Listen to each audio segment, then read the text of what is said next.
समाज में भय और निराशा व्याप्त है। ऐसे में समाज में पॉजिटिविटी लाने के लिए क्या क्या प्रयास जरूरी हैं?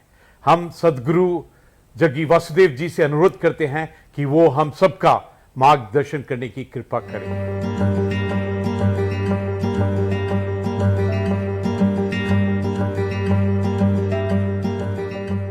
These numbers of daily cases, all these are not relevant right now because we've reached a point where the numbers could be 5x or 10x of what is being tested, because you cannot test 1.3 billion people in one day to find out how many people actually.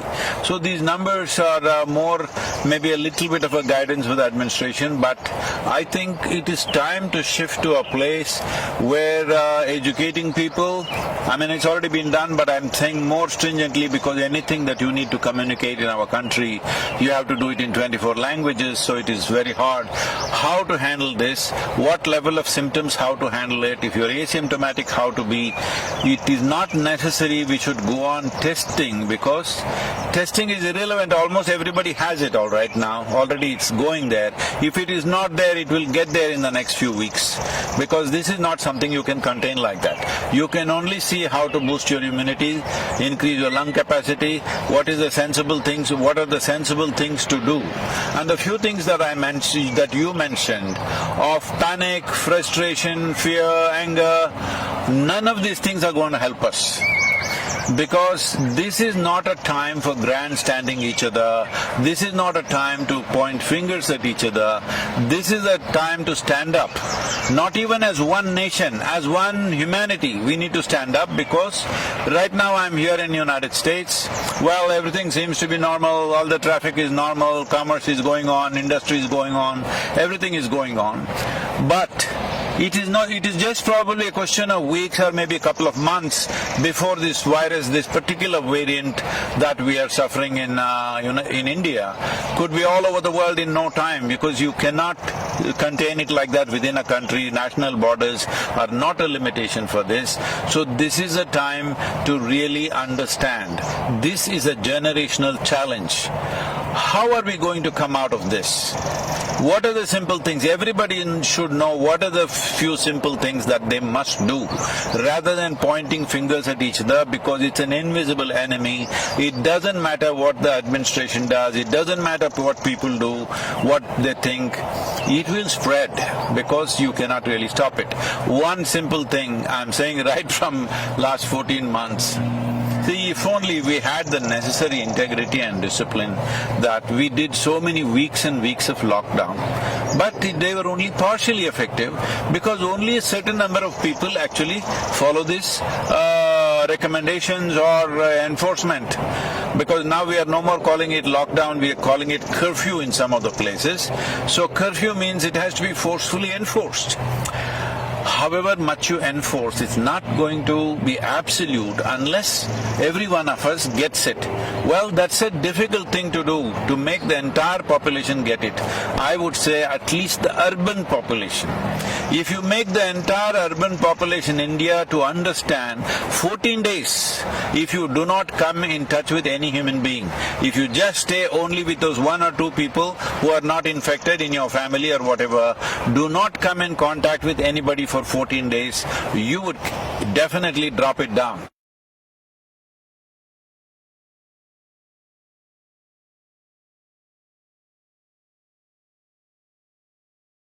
See, this is a war-like situation, let's understand this.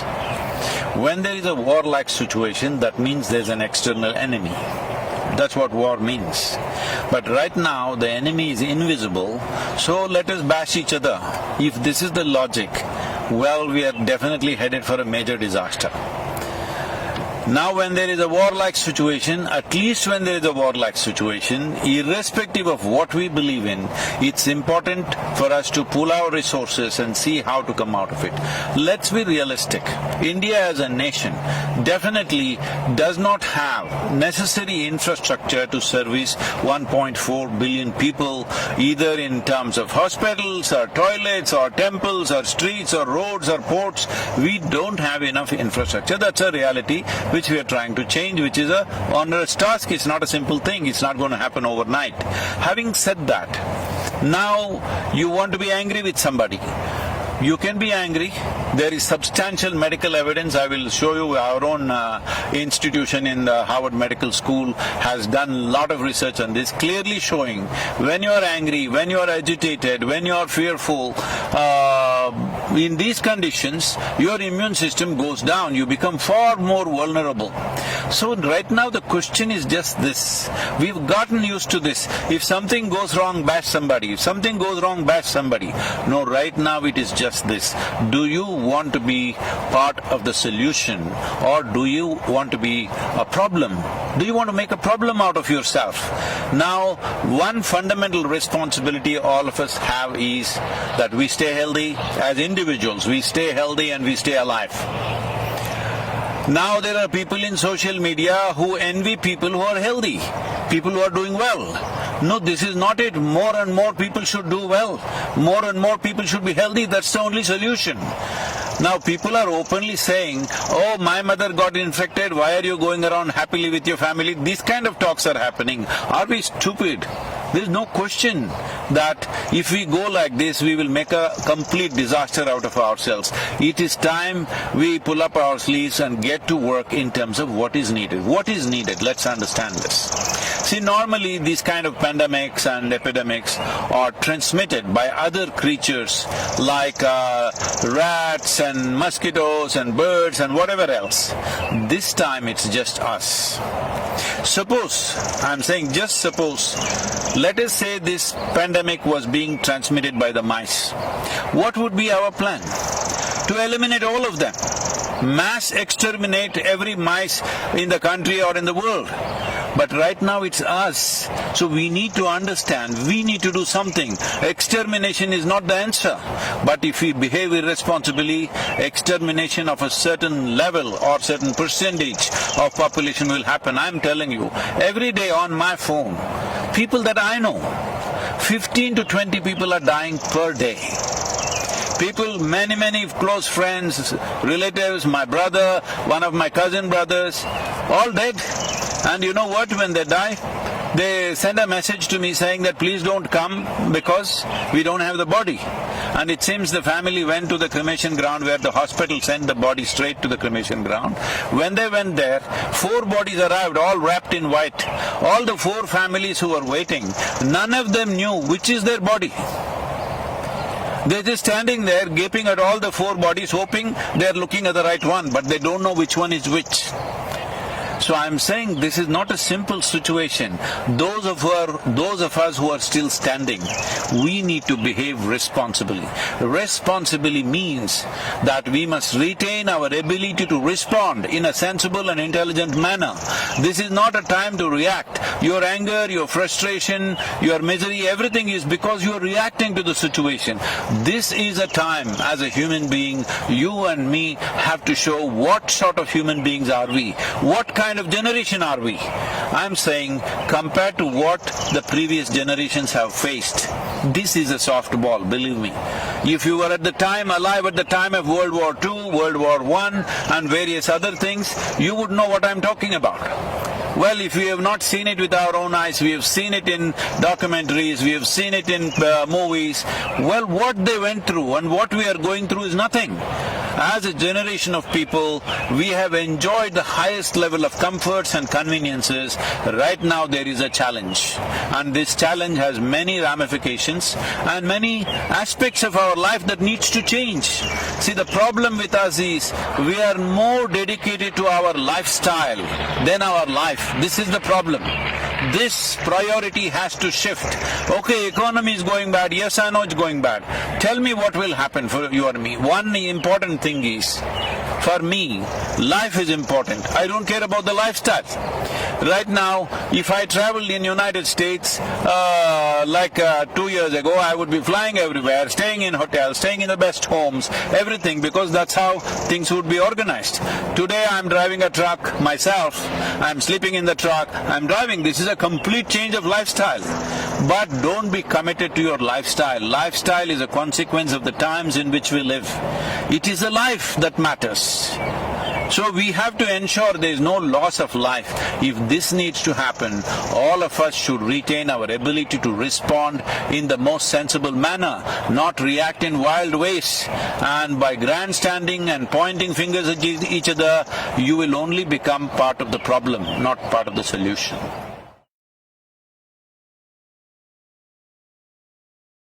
See, right now, our ability to reach people, whatever we have. Maybe there is somebody who just has reach for 5-10 people in their life, their family and a few friends. Well, I have a certain amount of reach myself.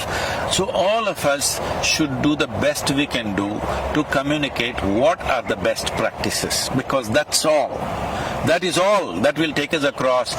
This hospital is not going to save us. See, a whole lot of doctors, especially in the United States, are clearly saying going to the hospital means you are increasing the risk of fatality.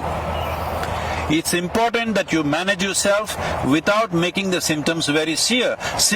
There's a whole lot of things to do.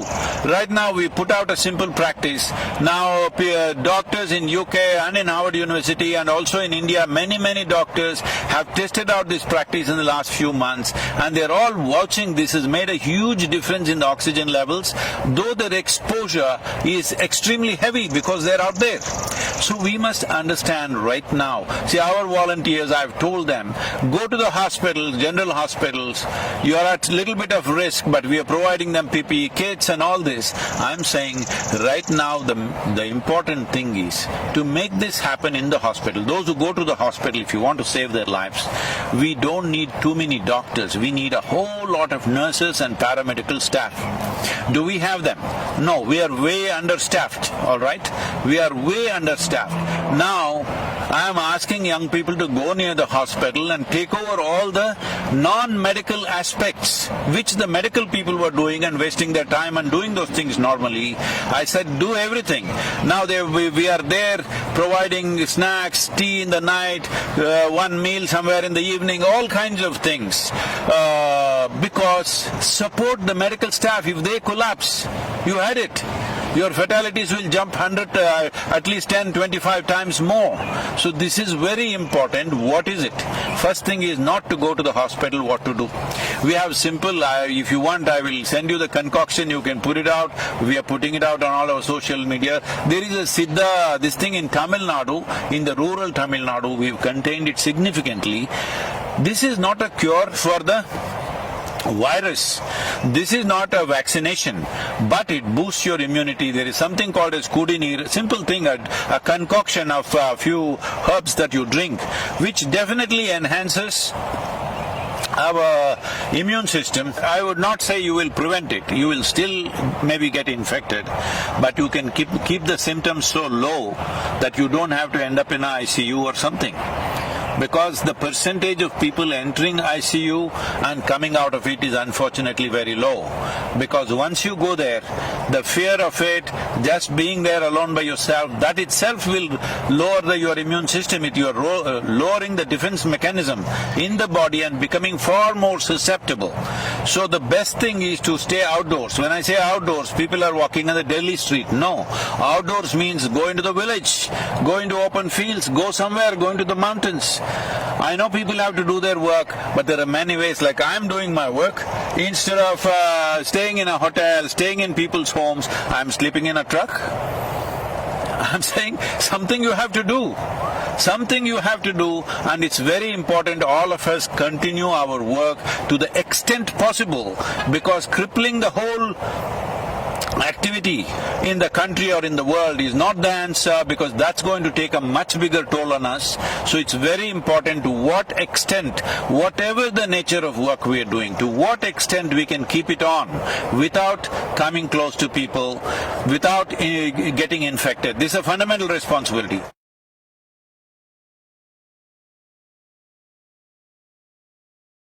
See, in Kannada, in Telugu and Kannada, there is a saying, Yuddha Kala Shastra Abhyasa. That means, when the battle starts, then you start practicing how to use your arms. That is not the way to be, all right? But now the battle has already come. What can we do? There are simple processes. I'm saying in this kind of situation when people are just falling dead all around you, can you not invest 30 minutes to ensure your health and well-being, to do something about yourself? It is that simple, you don't have to go anywhere to learn, it's just on your phone. Can you not do that much? When you're throwing your breath out, talking to all kinds of people, abusing people, getting angry with people, stop the nonsense and do something about your breath, about your body, about your mind. For all these three things we provided three aspects. One is called as SAKSHAM, which is so simple that you can do it in 7, 8 minutes, 12 minutes. There's another one called Isha, Simha Kriya, which just takes a few minutes. And there is Isha Kriya, which takes 12 minutes. I'm saying if you invest 30 minutes a day, or if you do it 2-3 times a day, believe me, your immune system will be higher, your oxygen levels will be higher. All tests have been done. Anyway, if you test in India, that also will become politics. So we have it all tested in US universities. Everybody is saying, very prominent doctors are saying this is working like a miracle. But we are just losing our breath, talking to each other, abusing each other. It's time to stop this. This is not an ordinary situation.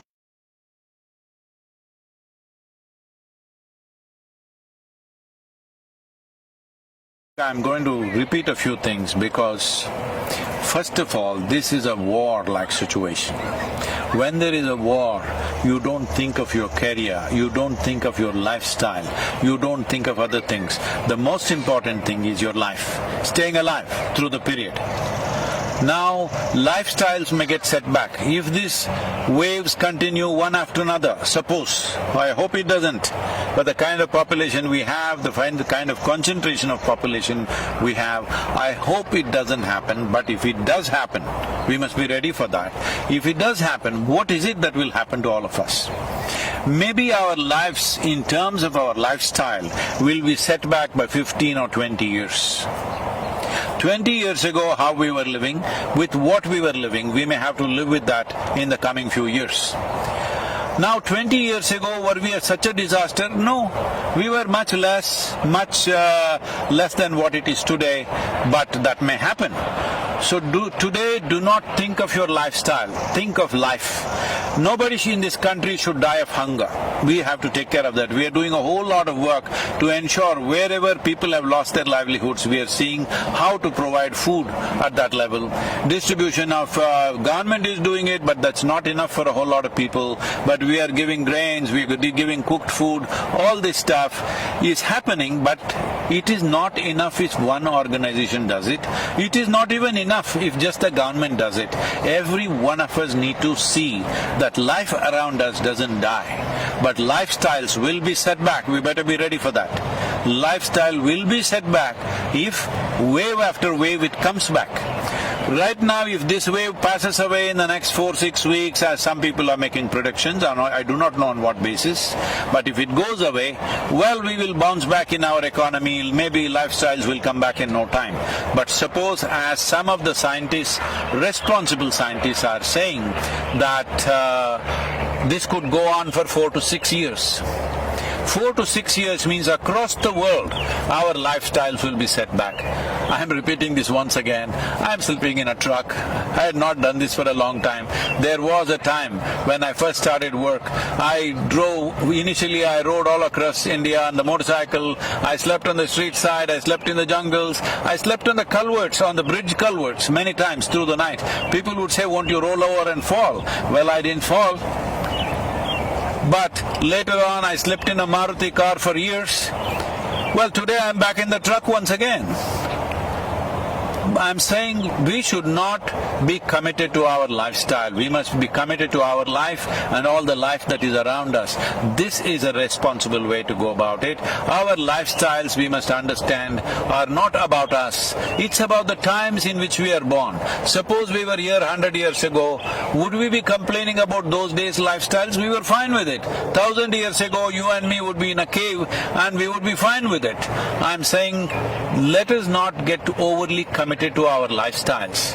Life is important, either because of infection or because of hunger. Nobody should die in the country. That should be our commitment.